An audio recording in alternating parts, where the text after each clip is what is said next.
The Reclaimers. A metallic tin on the outskirts of Mars. Dust grates through the hinges, competing with the drunken slushes of weary patrons. A blank wind caresses the starless night. The bartender pulls a murky, thick, and dirty draft for a grizzly of a man, his 12-rail shooter dangling on a black studded magnetic holster, before he lifts the beer to his mouth. Blood and blue juice burst out. Nobody gets up, or rather, no one will. Glass tinkles off his worn boots. But heads turn to greet the one who snaps his rail lever rifle back, paces over, and complacently tosses the huddled mass aside before taking his seat. The carbon boards crack and creak under the new weight. The ding jukebox, tucked back near a broken table split in two, a three-legged stool resting in between them both, plays a guttural sax melody. A haggard customer, his stitched bandana wrapped around his entire face, whistles along.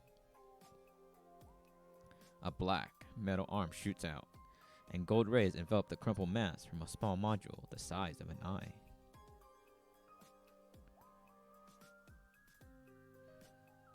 Processing. Confirmed. Bojack Black, wanted for civilian mass slaughter in the Hadley mining colony. 122 count of murder. Status: dead. 10,000 credits have been deposited. The stranger is silent as the glowing node dims and recedes back into the outstretched, cyan-colored cemented palm. The bartender rinses the counter clean. The hunter's faded green eyes survey his surroundings. Rust-tipped fingers are kept where he could see them. The clunk of his elbows clambers throughout the tavern, but no one hears. Bojack. He was a regular, 6 years, a patron. Didn't think of him much, until now. A crinkle in his mustache, the hard creases of his mouth hidden. The denial of worthy deaths. I have reclaimed what he has taken. The timbre in the hunter's voice, a distant echo of raging blazes past. He stands up, rustles in his pocket for something, and pulls out a sullied ankh. Token of my appreciation.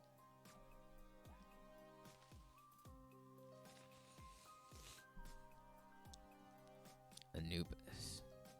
The aged eyes narrow as the trinket slides over the uneven countertop, encountering a dip and bounces a few times before the hand slams down to settle it. He examines it with a monocle he pulls from his vest jacket. Through the lens, the darkened face watches him, but in a brisk motion, he hands the piece back to him. I don't need any favors from you, he said. World has enough dead people. Anubis grabs the ankh and encloses it in his palm, metal grinding against metal until the sound dissipates, and when he releases it, the fleck dust blows across the dilapidated saloon. Its copper-tinted walls, seemingly enjoying the new decoration as though it was receiving a blessing.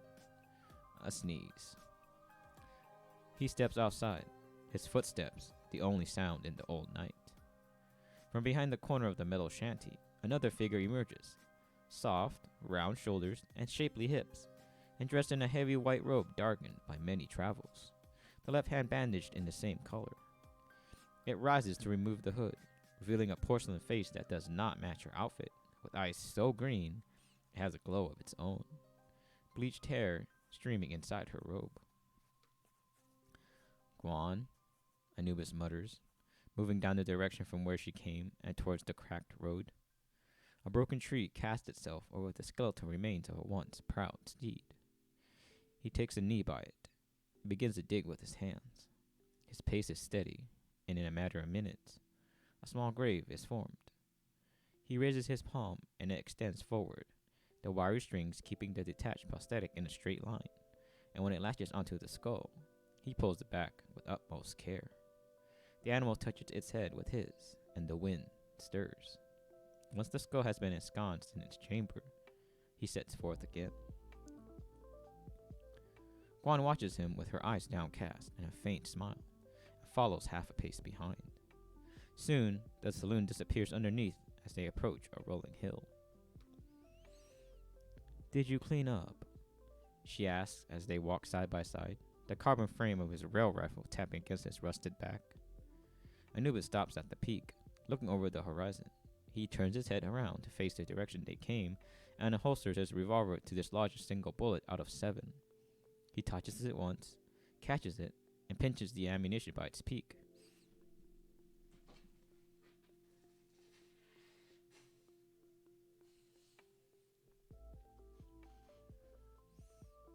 I should have used this instead. Smaller bullet hole. Messes were unavoidable in their sector. They were not the assassins of Gal, the unsheathing of their dual-edged photonic blades, the last sound their targets heard. She stops to his left and places a hand on his back, massaging it. Easy on yourself. The man is dead, and his victims granted retribution. The method matters not. All that's left now is to deliver the message. Besides, Guan continues forward, dragging up her robes and stepping over the puddles of oil slicks. She reaches the bottom and awaits him, the wind blowing his tattered cloak. There's nobody for miles. Even a rail shot is not loud enough to wake the moon. Anubis peers up to the incandescent and marred gray shards spread amongst the black canvas. Her drift has been slow, if any. On some nights, she appears close enough to require both retinas, others pulled back to ease the strain. During the day, she is obscured by dust clouds, whipped up by dry Martian storms, a veil as she sleeps.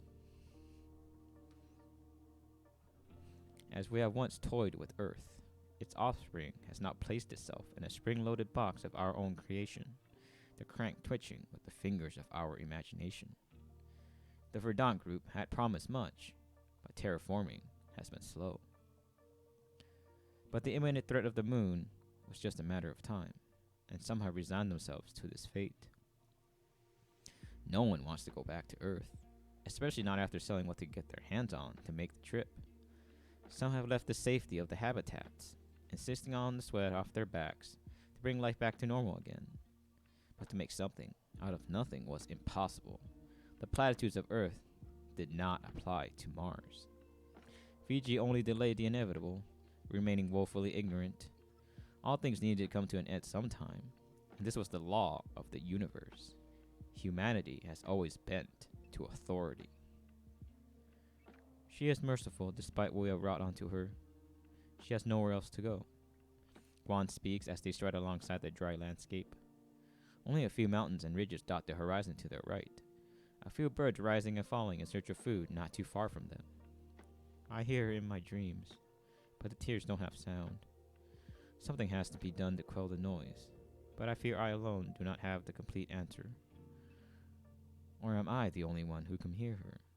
The lunar wails are piercing, ringing, and numbing. My blood boils. I despair sometimes. Our fate is deserved, but at the same time, it's not. We're cast out by forces beyond our control, but then drawn in by our own machinations. The conundrum, or is it limbo? It is our bane to bear nonetheless. Anubis is silent throughout, his face untouched by Guan's words. The crunch of tiny rocks underneath his faded crimson boots, along with the rattles of the bent spurs, is the only soundtrack that entertains the both of them now. The wrist radio was rendered ineffective by the previous firefight in some forlorn town, a scuffle that was unavoidable by way of the human conscience. A family was losing their son to a half-cocked tincture guaranteed to cure the Martian plague, a blood-radiating disease that dried up fluids in the body and inflicted frostbite. Death, if not by the vapid wastes, resulted in a matter of days. The foreboding presence of the merchant's bodyguards was an indication of wicked distrust. But desperation exists where hope does not. Guan had tried to do her best to assuage the boy, but her transfusion was a bit too late. The potion had undesired effects. Unexpected. The affluent man pleaded, before Anubis' bullet exited the other side of his face, scattering and embedding his pristine dentures all across his caravan.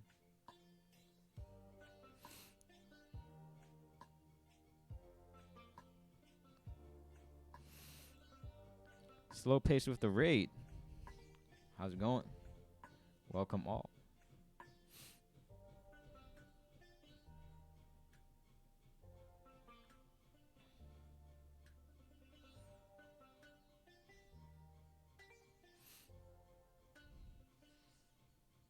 Hope you are well. Hope the studying is not going too hard for you. Oh, what's up, Silver Cats? How you doing? Good to see you.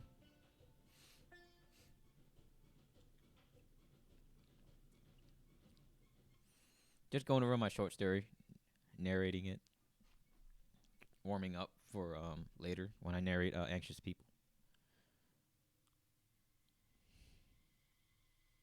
Now, where was I? Oh, here we go. Hold on, give me a second.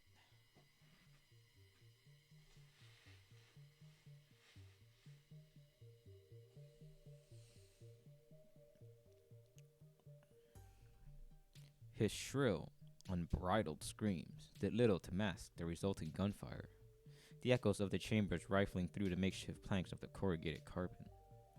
One ricochet caught a bodyguard square in the elbow and dislodged his lower arm.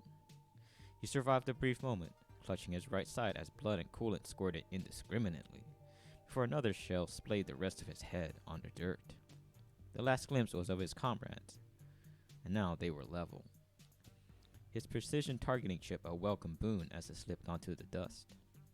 When everything settled, the merchant was still gripping onto what remained of his once proud visage, his eyes moving in terror as he watched Anubis salvage parts from the bodies before moving over to the caravan. "Not my wares!" His audaciousness was ignored, and those were the last words he spoke before a single silver tooth severed his life.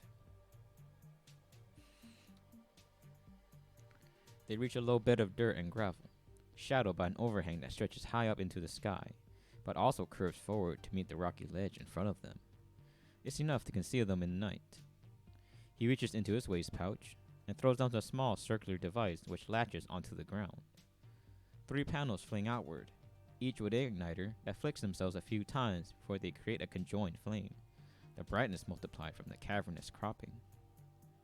In the glow, Guan wipes herself with a bandage she had been soaking in one of her many vials fashioned from light bulbs dipped in white, dangling on a belt underneath her outerwear, visible when she had pulled it aside. Her dress of faded black covers all but a slit of her bare leg from the waist down to her ankles, sizable and muscular from the rolling hills and steep traverses of canyons. A wrapped band of green lace peeks barely from her upper thigh. She sighs as the moisture evaporates into a sensation of cool relief on her skin, the solution clearing away the accumulated dirt. Another dip, and she hands it to Anubis, who surveys the surrounding area from the ledge with his eye knock, an aperture device grafted into his right eye. He refuses it. "Take a rest, Shosho." He didn't take a liking to it, but that never stops her from enunciating it with her honeyed tone. It took the airiness out of it because he could still hear them, and every time he could hear them, it was not sweet at all. But he appreciates it. No one else could give it life like she could. He slides down onto a half-covered sheet of indeterminate rock and empties the contents of his waist pouch. A case of rail bullets, replacement trigger with a guard, the enhanced targeting chip, and several blocks of rations. Beef substitute with synthesized gravy. 1,000 calories each. We've burned 647 walking today. Had 1,000 before we started. He counts, tearing a portion off, places it on a flattened shell casing, and warms it over the fire for a few minutes before gesturing to Guan. She accepts it, but does not start to eat it until he finishes prepping his. We're at 1,353 until morning. Sleeping will slow the consumption rate. Anubis begins to remove the side plating of his temple and grabs the chip, inspecting it first with his eye knock. It reads green. A small grunt as he maneuvers his fingers delicately across the circuitry, the small gears and piston whirring and cycling. He removes the old chip, the red blinking light indicating the power supply was at the end of its reserves. When a new one is inserted, his eye knock begins to sync with it. Syncing. 10%. 32%. 78%. Warning. Exceeding maximum output capacity. Please insert expansion bay. Should I be worried? No.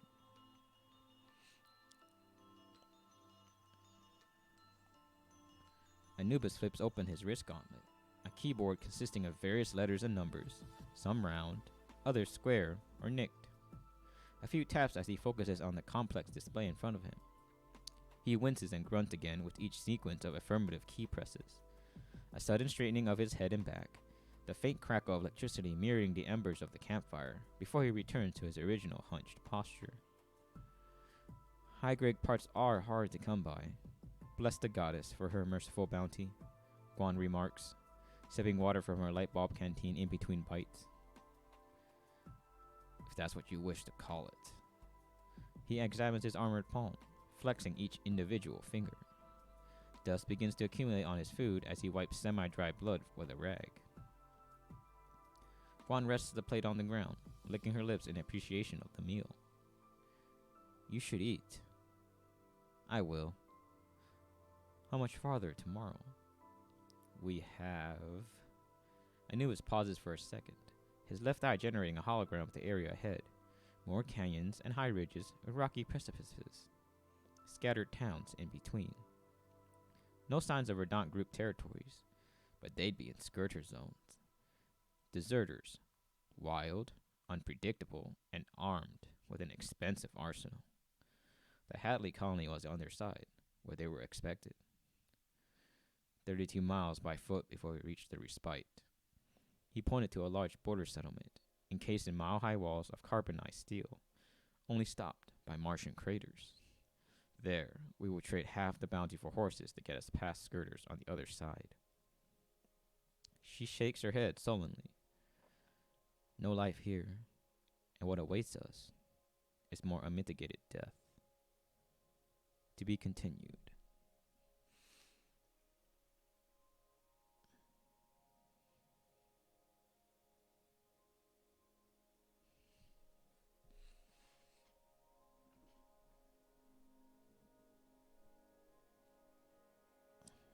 Thanks, Sober Cats.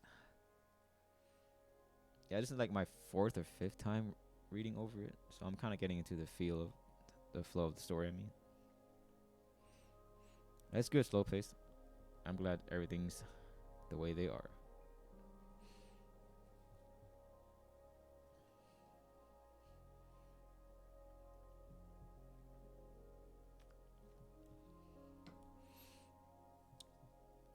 Oh, and Ali Puff, if you're here and you're lurking, thanks for the follow.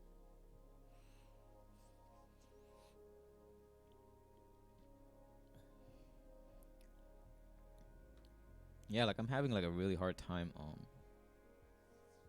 doing Anubis's voice. Like that whole raspy voice is I gotta practice it more before I can even like do it for the narration. But I think like a stern voice is probably better for him.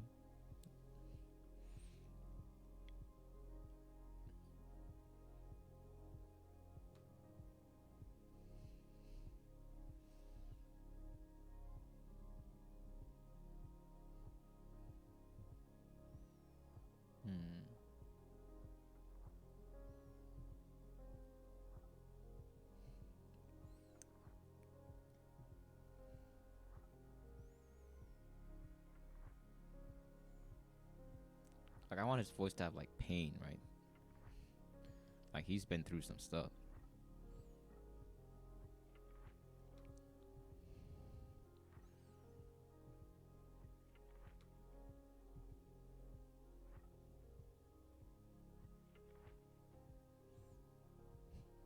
And, like he obviously does not talk much. I don't plan to make him talk too much. So I want everything he says to have like impact.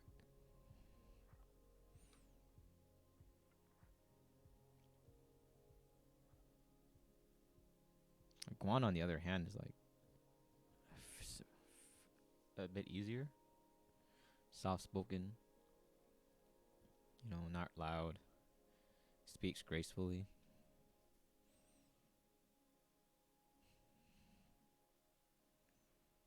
Kind of like in a philosophic way.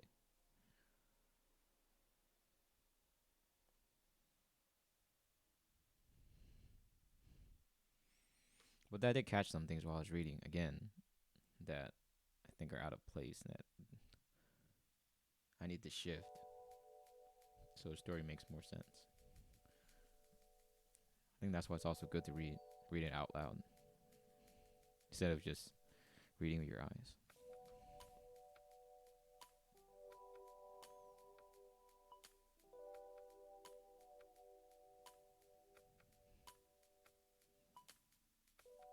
Because when you narrate, you have to capture like the appropriate emotion at the time, right? Whatever you're reading. So if something's out of place, then it throws it off.